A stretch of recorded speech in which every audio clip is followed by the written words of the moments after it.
अस्सलाम वालेकुम students, welcome to my YouTube channel easy solutions of mathematics. आज की वीडियो में मैं आप लोगों को करवाऊंगी एग्जांपल नंबर 2। मैंने पिछली वीडियो में एग्जांपल नंबर 1 करवा दी थी, बहुत ही इंपॉर्टेंट एग्जांपल थी वो भी, और ये एग्जांपल भी बहुत इंपॉर्टेंट थी।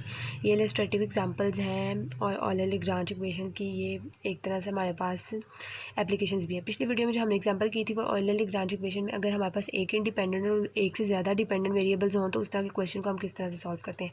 अब जो आज की वीडियो है देखें, इसके अंदर हमारे पास दो डबल डेरिवेटिव भी है और सिंगल वाई है। तो इसका मतलब हमारे पास ये है Euler regression for higher derivative. तो हमें उसके लिए भी मैं आपको प्रूफ पहले वीडियो में करवा चुकी हूँ। अगर आपने नहीं देखा तो जाकर वीडियो देखना, चैनल पे पड़ी हुई है प्लेलिस्ट में, Euler Lagrange equation with higher order derivatives. तो इसकी फॉर्म क्या थी हमारे पास वो देखते हैं।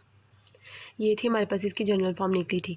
जनरल फॉर्म ये निकली थी कि जहाँ तक डेरिवेटिव जाएंगे हमने उसको इस फॉर्म को लेते जाना है। लेकिन अब यहाँ पे देखें हमारे पास जो डेरिवेटिव है वो डबल डेरिवेटिव तक जा रहा है, सिर्फ दो डेरिवेटिव्स आ रहे हैं मैक्सिमम। तो हम लोगों ने इस इक्वेशन को यहाँ तक देखना है, सिर्फ यहाँ से लेके यहाँ तक जो डबल डेरिवेटिव तक इक्वेशन होगी उतनी हम लोग ऑयलर लैग्रांज इक्वेशन की यहाँ पे यूज़ करेंगे। उसके साथ हमें बाउंड्री कंडीशंस दी हुई हैं, उनको हम बाद में लगाएंगे। उसके बाद हम लोगों ने देखना थी extremal curve y is equal to Y of X is obtained by solving Euler Lagrange equation. अब ये हमारी जो ऑयलर लैग्रांज इक्वेशन है क्वेश्चन के अकॉर्डिंग, क्योंकि डबल डेरिवेटिव है तो डबल डेरिवेटिव तक हम लोग लेंगे। उसके बाद हम लोगों ने फंक्शनल लिखा जो कि हमारे पास ये है, ये पूरी वैल्यू हमारे पास फंक्शनल होती है, हमने वो लिखी। उसके बाद हमने क्वेश्चन के अकॉर्डिंग वैल्यूज़ निकालनी है। पहले हमें एफ़ का derivative with respect to Y चाहिए, वो ले लिया। उसके बाद हमें एफ़ का derivative with respect to Y dash चाहिए, वो भी ले लिया। उसके बाद हमें एफ़ का with respect to double dash भी डेरिवेटिव चाहिए, तो हमने वो भी ले लिया। वो 2y डैश आ जाएगा, डबल डैश आ जाएगा। वाई के रिस्पेक्ट से लेंगे तो -2y आ जाएगा। तो इस तरह वाई डैश के रिस्पेक्ट से लेंगे, क्योंकि वाई डैश नहीं है तो 0 आ जाएगा। उसके बाद जब हम लोग इसका डबल डेरिवेटिव लेंगे तो हमारे पास 2 की पावर y4 आ जाएगा। इस इक्वेशन का जब डबल डेरिवेटिव आप लोग लेंगे विद रिस्पेक्ट टू x, तो 2 तो कांस्टेंट है वैसे रहेगा और y जो है वो 4 में चेंज हो जाएगा। उसके बाद सिंपली आप लोगों ने इन वैल्यूज़ को उठा के इस इक्वेशन में लगा देना। यहाँ पे इक्वेशन में लगाने के बाद जो हमारे पास फॉर्म बनेगी वो ये वाली फॉर्म होगी।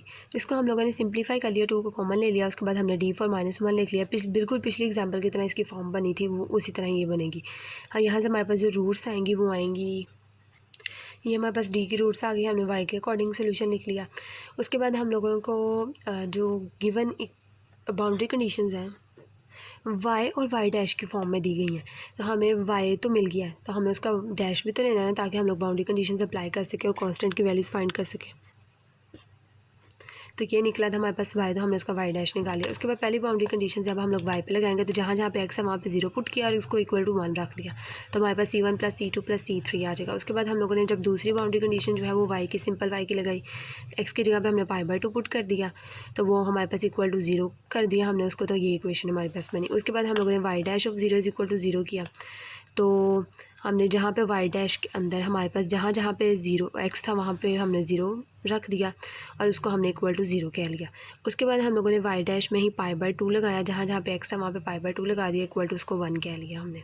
ये हमारे पास 1 2 3 और ये हमारे पास इसको 4 कह लेंगे। ये 4 इक्वेशंस बन गए। इनको सॉल्व करके हम लोगों ने यहाँ से कॉन्स्टेंट की वैल्यूज़ फाइंड करनी है। ये 1 ये 2 ये 3, और जब इसको हमने सॉल्व किया ना तो हमारे पास 4 वाली इक्वेशन आएगी। ये रही हमारे पास 4 वाली इक्वेशन। अब हमने क्या करना है, हम ये 4 इक्वेशन को जिस तरह हम लोगों ने पहले चेंज किया था ना साइमल्टेनियसली सॉल्व करने के लिए, अब 3 कांस्टेंट हो तो हम पहले उनको 2 कांस्टेंट वाली इक्वेशंस में लाते हैं, देन हम उसको दोनों में से किसी एक को एक में कन्वर्ट करके तो सॉल्व करते हैं। अब हमने देखना है कि कौन सी ऐसी 2 इक्वेशन है जिनको ऐड या सब्ट्रैक्ट करके हमारे पास एक कांस्टेंट खत्म हो रहा है। अब इक्वेशन नंबर 2 देखें, उसमें हमारे पास ये प्लस की फॉर्म में पड़ी हुई है, c2 × e की पावर -π/2, और इक्वेशन नंबर 4 में हमारे पास सेम वही वैल्यू माइनस की फॉर्म में पड़ी है। तो अगर हम 2 और 4 को ऐड कर देंगे तो जो हमारे पास वैल्यू आएगी, ये दोनों तो ऊपर नीचे से ऐड हो जाएंगी, दोनों वैल्यूज़ कैंसिल हो जाएंगी, और उसके बाद जो प्लस c4 इक्वेशन नंबर 2 से आ जाएगा और -3 c3 जो है यहाँ से आ जाएगा। यानी इक्वेशन नंबर जो 2 है पीछे जो थी और 4 है ना, इनको हम लोग ऐड करवाएंगे तो हमारे पास ये इक्वेशन नहीं बनेगा, इसको हम इक्वेशन नंबर 5 करेंगे। उसके बाद हम लोग देखेंगे, उसके बाद हम लोग ने इक्वेशन नंबर 1 और इक्वेशन नंबर जो 3 है, इन दोनों में से देखें कौन से इनको हम लोग अगर ऐड करवाएं तो हमारे पास c2 जो है वो ख़त्म हो रहा है, तो हम इन दोनों इक्वेशंस को ऐड करवा देंगे।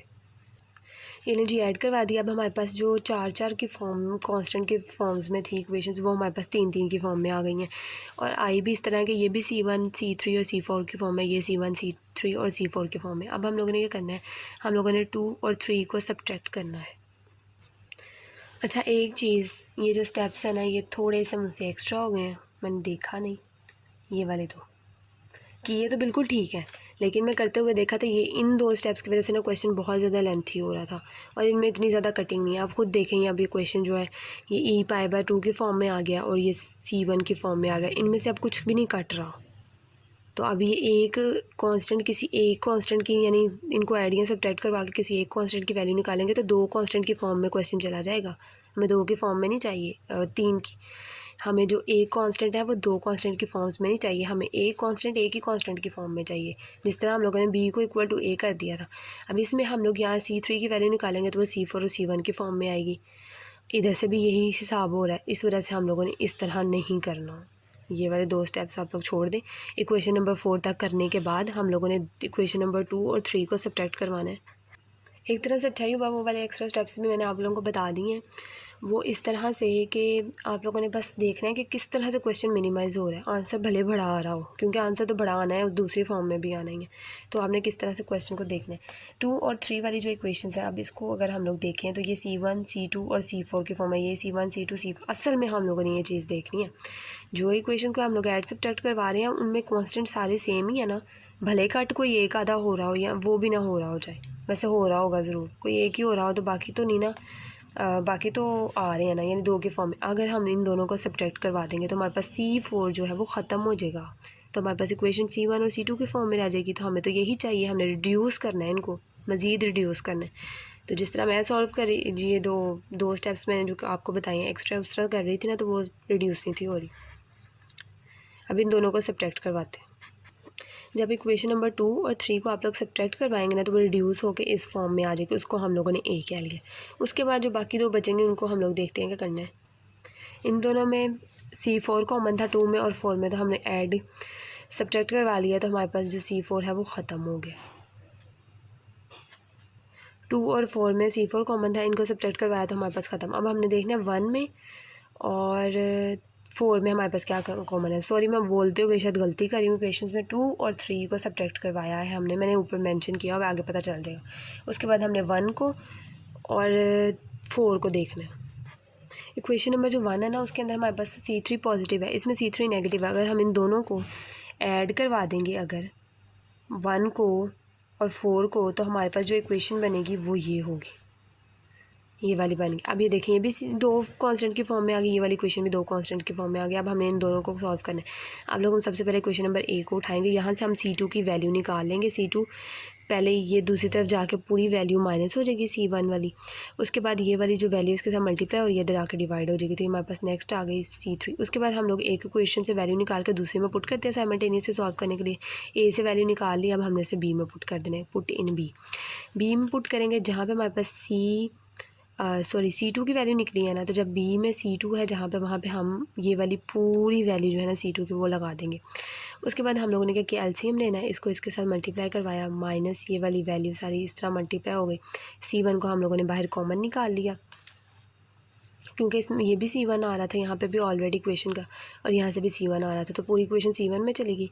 c1 को कॉमन निकाल लिया और ये इक्वेशन हमारे पास इक्वल टू 2 आई थी। अब हमने इसका एलसीएम लिया, वो किस तरह से हम लोग लेंगे। अब देखिए मैंने डायरेक्ट सॉल्व किया थोड़ा सा, ये पूरी चीज़ c1 के साथ मल्टीप्लाई हो रही है ना, ये c1 है और इसके साथ ये पूरी चीज़ मल्टीप्लाई हो रही है, दूसरी तरफ जाके ये डिवाइड हो जाएगी, यानी रिवर्स हो जाएगी। तो 2 के साथ दूसरी तरफ जाके ये जब उल्टी हो जाएगी तो ये वाली चीज़ जो है वो 2 के साथ मल्टीप्लाई होगी और ये वाली चीज़ नीचे जाकर डिवाइड हो जाएगी। तो जब इस पूरी इक्वेशन में से आप इन दोनों को मल्टीप्लाई करेंगे, इन दोनों को मल्टीप्लाई करेंगे ना, तो उसके बाद कुछ इस तरह की फॉर्म बनेगी आपके पास, ये जो मैंने नीचे लिखी हुई है। उसके बाद यहाँ से हमारे पास c1 की वैल्यू जो है वो 2/4 इंटू e की पावर माइनस π/2 + 1 आ गई। मज़ीद सॉल्व करने से c1 की वैल्यू ये आ गई। अब c1 की वैल्यू निकल आई है ना, तो अब हमने इस c1 वाली वैल्यू को इसमें पुट कर देना, जहाँ पे हमने जनरलाइज c2 की वैल्यू निकाली थी ना, c1 की जगह पे उसकी वैल्यू पुट कर देंगे तो वैल्यू जो हमारे पास c2 में आ जाएगी। तो पुट इन c। अब c में हमने c1 की जगह पे उसकी वैल्यू लगाई, तो जो दूसरी वैल्यू इनको सॉल्व किया, ये 2 वैल्यूज़ अब सेम थी, ये वाली 2 वैल्यू सेम हो जाएंगी। इन दोनों को हम लोगों ने कैंसिल कर दिया, हमारे पास सिर्फ ये माइनस वाली वैल्यू बचेगी। उसके बाद अब हमने क्या करना है, c3 और c4 की वैल्यू चाहिए, तो उनके लिए अब हम लोग जो सबसे पहले वाली इक्वेशंस थी ना उनमें जाएंगे, क्योंकि जो हमने रिड्यूस की थी उनमें तो सिर्फ c1 और c2 था।